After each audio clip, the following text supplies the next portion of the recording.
ہاں نے کہا حبیب الخدا آ رہا ہے، خاں نے کہا خاتم النبیین آ رہا ہے۔ الحمدللہ وحدہ والصلاة والسلام علی من لا نبی بعدہ،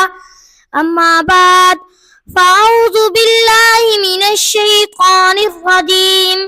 بسم اللہ الرحمن الرحیم، محمد رسول اللہ، صدق اللہ العظیم۔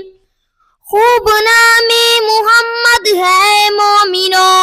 جس بھی نقطہ بھی رب کو گوارا نہیں، جو نبی کی محبت سے منہ پھیر لے اس کا دونوں عالم میں گزارا نہیں۔ نسبت مصطفیٰ بھی بڑی چیز ہے، جس کی نسبت نہیں اس کی بخشش نہیں۔ معزز سامعین، السلام علیکم ورحمۃ اللہ وبرکاتہ۔ آج میری تقریر کا موضوع حضور صلی اللہ علیہ وسلم کی آمد کے متعلق ہے۔ سامعین گرامی، ظلم ہی ظلم تھا، کفر و شرک کا راج تھا، ہر طرف ویرانی ہی ویرانی تھی، حکومت شیطانی تھی، قتل و غارت کا بسیرا تھا، معمولی باتوں پر کٹ مرنا عام تھا، بچیوں کو زندہ درگو کر دیا جاتا تھا، عورت حیوانوں کسی زندگی بسر کرنے پر مجبور تھی، ہر ایک کا الگ الگ خدا تھا، جس کی لاٹھی اس کی بھینس کا قانون نافذ تھا۔ الغرض انسانیت تباہی و بربادی کے آخری دہانے پر پہنچ چکی تھی۔ ہم قرآن سے پوچھتے ہیں کہ قرآن حضور صلی اللہ علیہ وسلم کی شان کیسے بیان کرتا ہے۔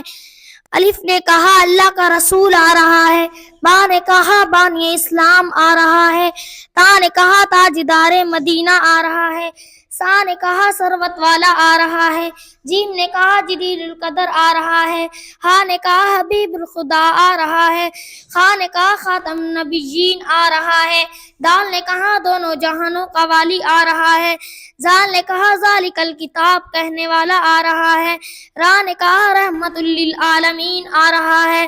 زا نے کہا زمانے کا امام آ رہا ہے، سین نے کہا ساقی کوثر آ رہا ہے، شین نے کہا شافع معاشر آ رہا ہے، صاد نے کہا صادق الامین آ رہا ہے، زواد نے کہا ضعیف و کماوا آ رہا ہے، طا نے کہا طاہر مطہر آ رہا ہے، زوا نے کہا ظلموں کو مٹانے والا آ رہا ہے، عین نے کہا عرب کا تاجدار آ رہا ہے، غین نے کہا غریب و کما مولا آ رہا ہے، فا نے کہا فقیر و کماوا آ رہا ہے، کاف نے کہا قرآن والا آ رہا ہے، کاف نے کہا کملی والا آ رہا ہے، لام نے کہا لوح و قلم آ رہا ہے، میم نے کہا محمد الرسول اللہ آ رہا ہے، نون نے کہا نبیوں کا سردار آ رہا ہے، واو نے کہا والضحیٰ آ رہا ہے، ہاں نے کہا ہادی برحق آ رہا ہے، یا نے کہا اونچی اور انوکھی شان والا آ رہا ہے۔ اللہ تعالیٰ سے دعا ہے کہ اللہ تعالیٰ ہمیں حضور صلی اللہ علیہ وسلم کی محبت عطا فرمائے۔